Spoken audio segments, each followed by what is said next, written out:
গেল ২১ নভেম্বর পুলিশের অপরাধ তদন্ত বিভাগ সিআইডি বাংলাদেশ সরকারি কর্ম কমিশনকে একটি লিখিত চিঠি দেয়। ওই চিঠিতে গত ৭ জুলাই রাজধানীর পল্টন থানায় করা প্রশ্ন ফাঁস সংক্রান্ত একটি মামলার রেফারেন্স দিয়ে বলা হয়, মামলাটির সুষ্ঠু তদন্তের স্বার্থে নিয়োগ পরীক্ষাগুলোর তথ্য একান্ত প্রয়োজন। তবে বৃহস্পতিবার প্রায় ১ মাস হলেও পিএসসির তরফ থেকে কোনো ধরনের তথ্য দেওয়া হয়নি সিআইডিকে।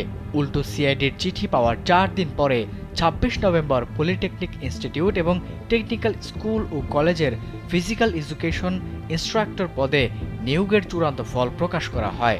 এর পরদিন প্রকাশ করা হয় ৪৬তম বিসিএস প্রিলিমিনারি পুনর্ফলাফল। তাই প্রশ্ন ফাঁসের বিষয়টি জানার পরে ব্যবস্থা না নিয়ে উল্টো তড়িঘড়ি করে ফল প্রকাশ করায় বিস্ময় প্রকাশ করেছেন সংশ্লিষ্টরা। একমাত্র ওয়ালটন এসি দিচ্ছে ১ বছরের রিপ্লেসমেন্ট গ্যারান্টি।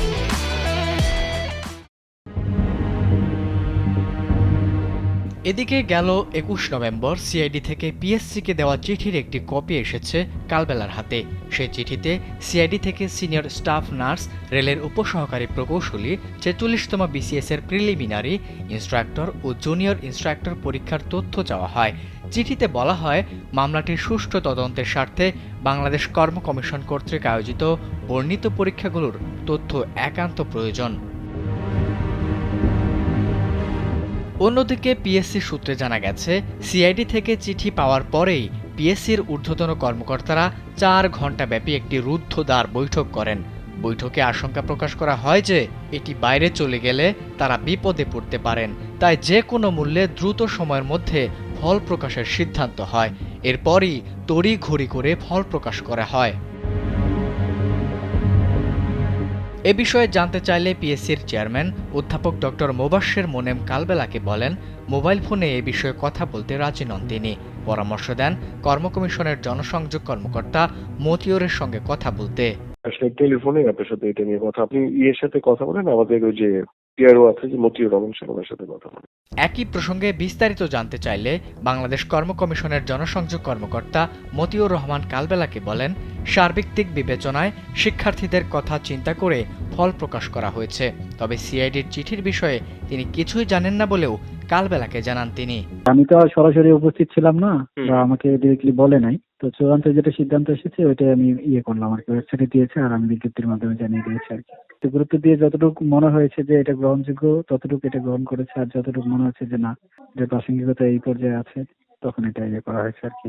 এদিকে বিষয়টি নিয়ে জানতে চাইলে বাংলাদেশ সুপ্রিম কোর্টের আইনজীবী নাদিম মাহমুদ কালবেলাকে বলেন, প্রশ্ন ফাঁসের বিষয়টি জানার পরেও ব্যবস্থা না নিয়ে ফল প্রকাশ করা চাকরি প্রার্থীদের সঙ্গে এক ধরনের প্রতারণা।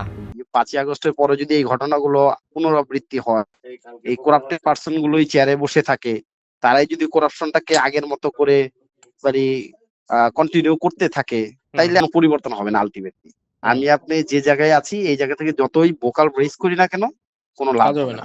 অন্যদিকে টিআইবির নির্বাহী পরিচালক ডক্টর ইফতেখারুজ্জামান পিএসসির ফল প্রকাশ সম্পর্কে কালবেলাকে বলেন, পিএসসি একটি স্বায়ত্তশাসিত প্রতিষ্ঠান, ফল প্রকাশের সিদ্ধান্ত নেওয়ার এখতিয়ার তাদের অবশ্যই রয়েছে। তবে প্রশ্ন ফাঁসের বিষয়টি জানার পরেও তারা কেন ফল প্রকাশ করেছে সে প্রশ্নের উত্তর তাদের দেওয়া উচিত। সিআইডি সহ দেশের যে কোনো সংস্থা তদন্তের স্বার্থে পিএসসির কাছে যে কোনো তথ্য চাইলে সেটি দেওয়ার আইনগত বাধ্যবাধকতা রয়েছে।